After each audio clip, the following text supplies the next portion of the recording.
McLaren left the 2022 F1 season as one of the most disappointed teams, with as much disappointment only next to their power unit supplier Mercedes-AMG. Starting the Formula One 2022 season with very high shoulders, McLaren was certain they could have a taste of the front row after missing out during the 2021 F1 season, securing fourth behind their season-long rival Ferrari. Unfortunately for McLaren, the 2022 season will be a struggling year, which will see them drop in performance and far from the big boys, Ferrari, Mercedes, and Red Bull. They saw themselves fighting to be the star of the middle field with Alpine.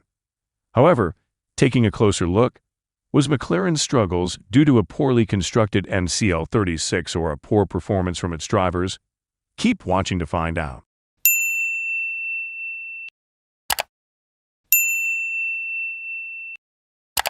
We'll examine McLaren's 2022 struggle and its prospects for the 2023 Formula One season. McLaren got off to a disastrous start in their F1 campaign in 2022, to the point where fans were worried they might be nothing more than a backmarker all season. Thankfully for their fans, they bounced back, thanks mostly to Lando Norris, who is an absolute talent behind the wheel. For all we know, he might be just as talented as Max Verstappen and Charles Leclerc, and his results speak for themselves. McLaren team principal Andrea Stella praised Lando Norris for making an impressive step forward in 2022. The Brit claimed the best of the rest spot in the Drivers' Championship following their battle with Alpine. Lando's 2022 success further weakens the speculation that the MCL36 was the sole cause of McLaren's 2022 struggles. Then we ask ourselves, what was the problem? Seeing Lando's excellent driving and the MCL36 performance during the 2022 F1 season, we are left with only one possible place to point fingers at, and that will be McLaren's second driver, the Aussie, Daniel Ricciardo. Ricciardo, since joining McLaren in 2021, had a difficult start adapting to the then MCL35. His driving style did not suit the McLaren Challenger. Despite that, 2021 was not all of a bad year for Daniel, with him securing the only win by McLaren that year at Monza, the Temple of Speed, and scoring a total of 115 points, just 55 points behind his teammate Lando Norris. Nevertheless, 2022 did not begin well for the duo.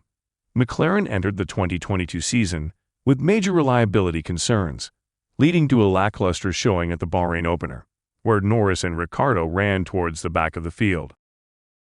However, quick fixes yielded improved results and points soon flowed, with Norris scoring what would be the team's best result of the campaign at Imola, following home Red Bull pair Max Verstappen and Sergio Perez in P3.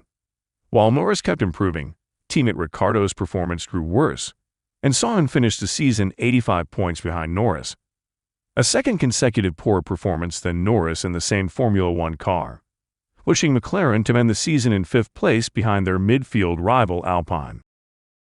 This ultimately prompted McLaren to look elsewhere for his replacement.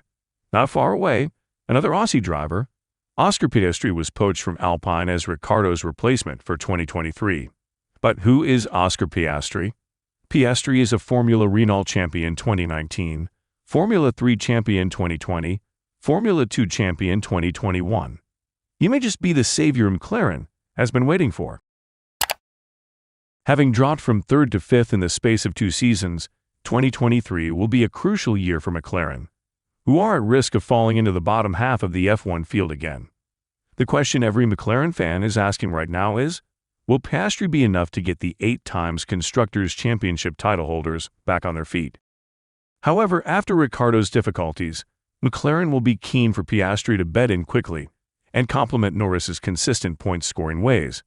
But given that the rookie has not raced since his title-winning F2 season in 2021, he may need some time to get up to speed. As per their 2022 rivals, Alpine, F1's cost cap and wind tunnel sliding scale should help McLaren bridge the gap to the front of the field over time, while a new wind tunnel and simulator are also on the way, which may greatly boost development at the McLaren F1 factory. According to McLaren team boss Zach Brown, the target for 2023 is clear: reclaim P4 in the constructors' standings, get some positive momentum building again, and then turn their attention to the group of teams ahead. Check the community tab on the channel and vote on which team will lead the midfield in 2023 between McLaren and Alpine. Like and subscribe to the channel for more Formula One content.